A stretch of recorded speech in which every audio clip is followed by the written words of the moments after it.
Halo teman-teman, berjumpa lagi dengan saya, Brother Phil. Kali ini kita akan menyaksikan pembahasan yang akan menjawab tuduhan Muslim soal Matius 10 ayat 34. Yang kata mereka, Yesus mengajarkan jihad. Polemik ini mereka bawakan untuk menutupi ayat-ayat jihad dalam Quran dan hadis yang sering dikutip apologet Kristen. Kita ambil pembahasan ini dari channel Sira Internasional. Selamat menyaksikan.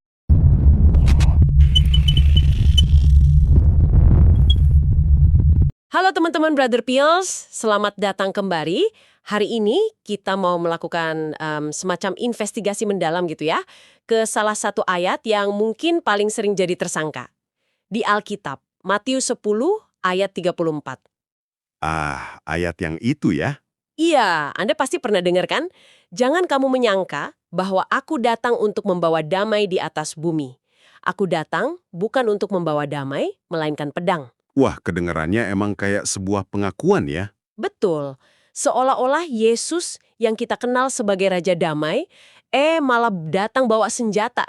Nah, misi kita hari ini tuh mau bongkar kasus ini. Dengan pelajaran kita sebagai, katakanlah, berkas penyelidikan, kita mau cari tahu, ini beneran surat perintah buat kekerasan, atau ada alibi kuat yang selama ini kita lewatkan? Ini kasus yang penting banget buat dibedah. Karena tersangka ini sering sekali diseret ke pengadilan opini publik, tapi buktinya dipotong-potong. Tepat sekali. Nah, mari kita mulai dari situ.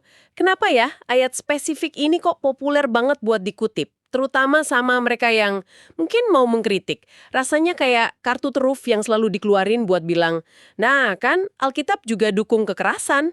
Anda udah nangkap inti masalahnya. Itu taktik klasik yang namanya kesetaraan palsu atau false equivalence. Tujuannya itu buat menumpulkan kritik. Oh, gimana tuh logikanya? Logikanya gini, Anda nggak bisa kritik kekerasan di teks suci lain, soalnya teks suci kamu sendiri punya ayat kayak gini. Jadinya ini menciptakan ilusi seolah-olah semua teks itu ya pada dasarnya sama aja soal ini. Semacam cara buat bilang, kita semua sama-sama kotor, jadi nggak usah tunjuk-tunjuk gitu ya. Tapi, apa perbandingannya adil? Apa semua perintah dalam Alkitab bisa ditaruh di meja yang sama? Nah itu pertanyaan yang krusial banget. Dan jawabannya ya jelas tidak. Penting sekali buat bedain sifat dan konteks perintahnya. Contohnya ya, dalam pelajaran kita di Perjanjian Lama, kita kan nemu perintah Tuhan ke Yosua buat menaklukkan Kanaan. Betul. Itu perintah militer yang spesifik banget, terikat pada satu bangsa, satu waktu, satu geografi, buat satu tujuan historis. Itu anomali dalam sejarah penebusan, bukan norma yang universal. Jadi kayak perintah operasi militer khusus ya, bukan hukum perang yang berlaku buat semua orang selamanya. Persis. Itu nggak bisa diekstrapolasi jadi mandat buat orang Kristen di abad ke-21. Sumber utama etika buat kita di bawah perjanjian baru itu, ya ajaran Yesus dan para rasul. Makanya pertanyaan investigasi kita harusnya, pernah nggak dalam seluruh ajarannya, Yesus nyuruh pengikutnya angkat pedang lawan orang lain? Dan disinilah Matius 10:34 sering diajukan sebagai barang bukti A. Oke. Mari kita panggil tersangka ini ke ruang pemeriksaan. Kita fokus ke kata kuncinya. Pedang.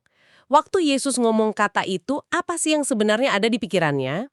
Kalau kita lihat berkas kasus kita, yaitu konteksnya, ada dua alibi utama yang muncul. Coba kita cek yang pertama. Alibi dari tetangga terdekatnya. Ayat-ayat persis setelahnya. Ini langkah pertama yang paling fundamental dalam investigasi teks manapun. Apa yang dikatakan di kalimat berikutnya. Dan di sini, Yesus nggak ngebiarin kita nebak-nebak loh. Dia langsung ngasih definisi operasional dari pedang yang dia maksud. Tapi tunggu sebentar, kenapa pakai metafora sekeras pedang? Kalau maksudnya perpecahan, kenapa nggak bilang aja, aku datang bawa perpecahan? Kata pedang kan sengaja dipilih karena efek kejutnya, ya kan? Tentu saja, pedang itu metafora yang brilian sekaligus brutal. Pedang itu nggak kompromi. Dia membelah, memisahkan, bikin dua bagian dari yang tadinya satu. Kata perpecahan mungkin kedengaran kayak argumen politik, tapi pedang itu menyiratkan pemisahan yang menyakitkan, tajam, dan seringkali final. Dan coba lihat kemana Yesus ngarahin pedang itu. Dia bilang di ayat 35 dan 36. Sebab aku datang untuk memisahkan orang dari ayahnya, anak perempuan dari ibunya. Lanjutnya, dan musuh orang ialah orang-orang seisi rumahnya. Wah, ini luar biasa. Jadi pedangnya nggak diarahin ke orang Romawi atau pemuka agama, pedangnya malah membelah unit terkecil dan paling intim, keluarga. Ini benar-benar membalikkan ekspektasi. Tepat.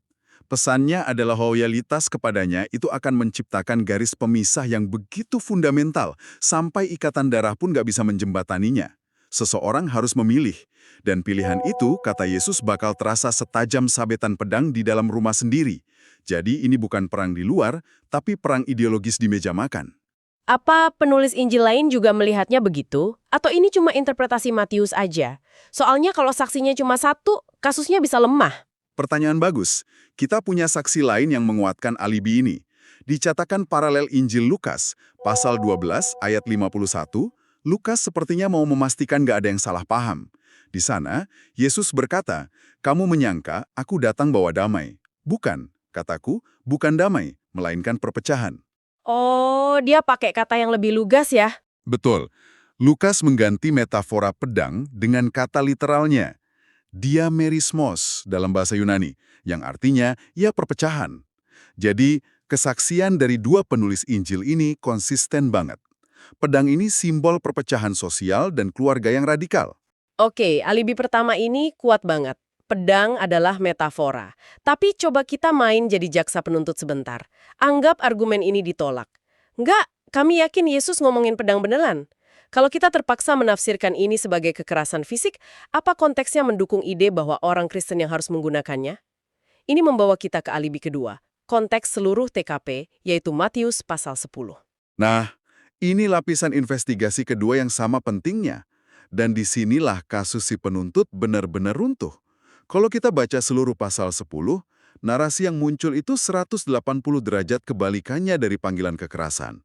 Konteksnya jelas banget, melukiskan siapa yang pegang pedang dan siapa yang bakal ngerasain tajamnya. Saya lihat di awal pasal ini, di ayat 16, Yesus lagi ngasih pengarahan ke murid-muridnya.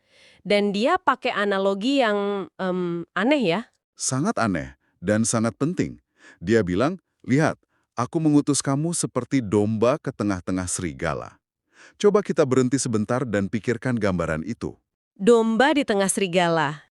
Dalam skenario manapun, apa domba pernah diutus buat nyerang serigala? Ya nggak pernah kan? Domba itu mangsa, serigala itu predator. Dari awal, Yesus udah memposisikan pengikutnya sebagai pihak yang rentan, yang akan menerima agresi, bukan yang melakukannya. Jadi kerangka ceritanya udah jelas dari awal. Mereka itu korban potensial, bukan pelaku. Peringatan selanjutnya di pasal itu gimana? Mendukung kerangka ini juga. Makin mendukung. Peringatannya jadi makin spesifik dan jujur aja mengerikan.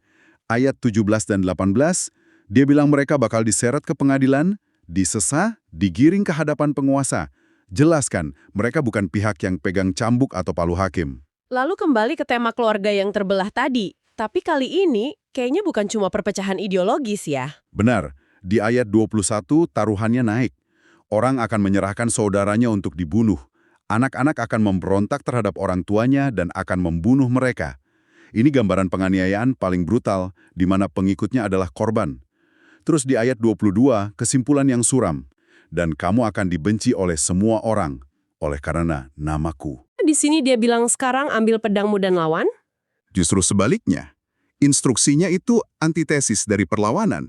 Di ayat 23, dia bilang, apabila mereka menganiaya kamu dalam kota yang satu, larilah ke kota yang berikutnya. Strategi yang dia kasih itu melarikan diri, bukan melawan. Menghindar, bukan menyerang. Jadi kalau kita rangkai semua bukti dari pasal 10 ini, mereka diutus sebagai domba, mereka akan disesah, dihianati, dibenci, dan disuruh lari. Ini kesimpulannya hampir nggak terbantahkan loh. Tepat. Kalaupun ada pedang kekerasan fisik di Matius 10, pedang itu ditujukan kepada para pengikut Kristus, bukan berasal dari tangan mereka. Pesan Yesus yang sebenarnya itu kalau kita parafrasekan, kira-kira begini. Jangan mikir ikut aku bakal bikin hidupmu damai dan nyaman. Justru sebaliknya. Pilihanmu itu akan mendatangkan pedang ke hidupmu, pedang perpecahan keluarga, dan pedang penganiayaan dari dunia. Siap-siap, karena kalian akan ada di ujung yang tajam. Oke. Dua lapis alibi ini, konteks langsung dan konteks pasal, Kayaknya udah membersihkan nama tersangka kita. Tapi biar yakin kita lakukan satu pemeriksaan terakhir. Kita perlu cek karakter si tersangka. Apa perkataan dan tindakan Yesus di tempat lain itu konsisten dengan interpretasi non-kekerasan ini? Ini alibi ketiga dan mungkin yang terkuat. Ini prinsip penafsiran yang paling aman, biarkan bagian yang sangat jelas dari ajaran seseorang menerangi bagian yang bisa tampak ambigu. Dan soal kekerasan, ajaran Yesus itu, wah konsisten banget, radikal, dan nggak menyisakan ruang buat ragu. Mana contoh yang paling menonjol dari pelajaran kita? Mungkin yang paling terkenal itu di Khotbah di Bukit, Matius pasal 5. Di ayat 43 dan 44, Yesus menantang logika dunia. Kamu telah mendengar firman, kasihilah sesamamu dan bencilah musuhmu. Tetapi aku berkata, kasihilah musuhmu dan berdoalah bagi mereka yang menganiaya kamu. Ini bukan cuma jangan membenci, ini perintah aktif buat mengasihi dan mendoakan orang yang mau mencelakakanmu. Kebalikan total dari ide angkat pedang. Oke, saya paham ajaran kasihilah musuhmu. Tapi itu kan kedengarannya pasif banget ya. Kritiknya seringkali, gimana kalau beneran diserang fisik? Apa ajaran Yesus nggak ngasih ruang sama sekali buat bela diri, bahkan bela guru mereka sendiri? Gimana teori diuji dalam praktek? Momen penangkapan Yesus di Taman Getsemani di Matius 26. Waktu Petrus potong telinga itu ya? Betul, waktu para prajurit datang, Petrus, yang paling impulsif, melakukan persis yang Anda tanyakan. Dia hunus pedang buat bela gurunya, dan potong telinga hamba imam besar. Itu kan kesempatan emas dong, kalau memang ada agenda perang suci, ya inilah saatnya. Pemimpinnya ada, pengikutnya bersenjata. Provokasi sudah terjadi. Ini momen yang menentukan. Paling menentukan. Dan apa yang Yesus lakukan, dia nggak bilang, bagus Petrus, ayo kita mulai. Dia justru negur Petrus dengan keras. Masukkan pedang itu kembali ke dalam sarungnya, sebab barang siapa menggunakan pedang akan binasa oleh pedang. Ini bukan sekedar perintah berhenti, tapi pernyataan prinsip universal tentang siklus kekerasan. Di satu-satunya momen pedang harfiah dihunus untuk membelanya, Yesus sendiri yang nyuruh untuk disarungkan kembali. Luar biasa. Jadi, di satu-satunya kesempatan pedang beneran dipakai buat bela dia, Yesus justru yang pertama kali nyuruh berhenti. Ini kayak bukti kunci yang membalikan seluruh kasus. Tepat sekali. Dan ada satu lagi kesaksian definitif dari Yesus sendiri, kali ini di ruang pengadilan. Saat dia diadili di hadapan Pontius Pilatus, di Yohanes 18 ayat 36. Pilatus nanyakan, apa engkau raja orang Yahudi? Iya. Jawaban Yesus itu menjelaskan sifat kerajaannya. Dia bilang, kerajaanku bukan dari dunia ini. Jika kerajaanku dari dunia ini, tentu hamba-hambaku telah melawan supaya aku jangan diserahkan. Jadi ini semacam deklarasi jurisdiksi. Dia secara eksplisit bilang kalau metode kerajaannya itu beda. Kerajaan duniawi kan dibangun pakai pedang, pakai kekuatan militer. Nah, kerajaannya beroperasi dengan aturan yang sama sekali beda. Persis. Itu pernyataan filosofisnya yang paling jelas. Dia mengakui kalau perlawanan fisik itu cara kerja dunia ini. Terus dia bilang, kerajaanku bukan dari sini. Dengan gitu, dia menolak metode-metode dunia itu buat para pengikutnya. Jadi, setelah kita periksa semua bukti, vonisnya kayaknya jelas banget. Mengambil Matius 10:34 dan menafsirkannya sebagai perintah kekerasan itu, wah berarti harus mengabaikan 3 lapis alibi yang kuat banget. Alibi dari ayat tetangganya, alibi dari seluruh pasal 10, dan alibi dari karakter dan seluruh ajaran Yesus yang konsisten menolak kekerasan. Tepat. Pedang yang Yesus bawa itu adalah konsekuensi yang nggak bisa dihindari dari kedatangan kebenarannya di dunia yang menolaknya. Itu pedang perpecahan ideologis sekaligus peringatan yang jujur tentang pedang penganiayaan fisik yang akan dihadapi oleh mereka yang memilih ikut dia. Pembahasan ini benar-benar menekankan ya, betapa pentingnya untuk nggak cuma baca satu kalimat, tapi memahami seluruh cerita. Jangan pernah membangun argumen besar di atas satu ayat yang metaforis, apalagi kalau argumennya bertentangan dengan puluhan ayat lain yang sangat jelas dan literal. Itu prinsip penafsiran yang sehat dan bertanggung jawab. Kita harus selalu biarkan ayat yang terang benderang menafsirkan ayat yang yang tampak remang-remang gitu, bukan sebaliknya. Nah, ini membawa kita pada pemikiran penutup sebagai bahan renungan buat Anda di rumah. Kenapa ya narasi yang memelintir sebuah ayat yang mengeluarkannya dari konteks buat bikin sensasi seringkali terasa lebih menarik atau lebih gampang menyebar daripada penjelasan kontekstual yang lebih sabar dan mendalam. Apa yang bisa kita pelajari dari fenomena ini tentang cara kita semua memproses informasi di dunia yang serba cepat dan penuh clickbait ini? Terima kasih sudah menyaksikan, Tuhan Yesus berkati. Yang mau dukung channel Pil Pahit, silakan scan QR Code ini atau klik link di kolom komentar. Terima kasih.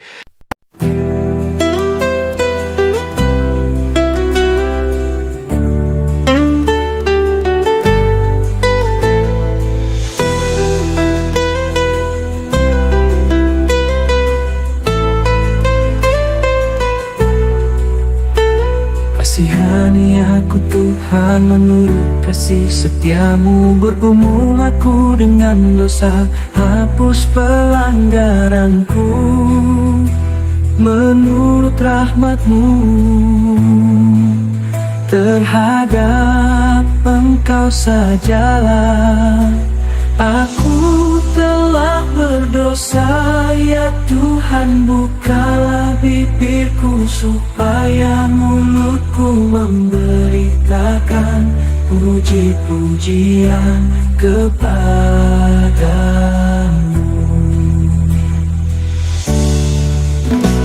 Kasihani aku Tuhan, janganlah buang aku dari hadapanmu, dan jangan ambil rohmu daripadaku, hapuskan segala salahku.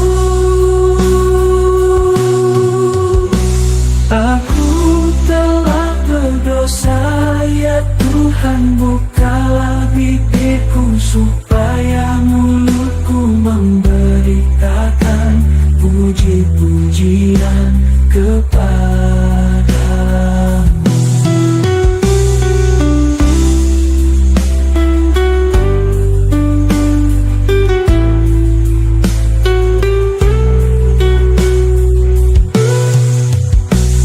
Aku telah berdosa, ya Tuhan, bukalah bibirku supaya mulutku memberitakan puji-pujian kepadamu.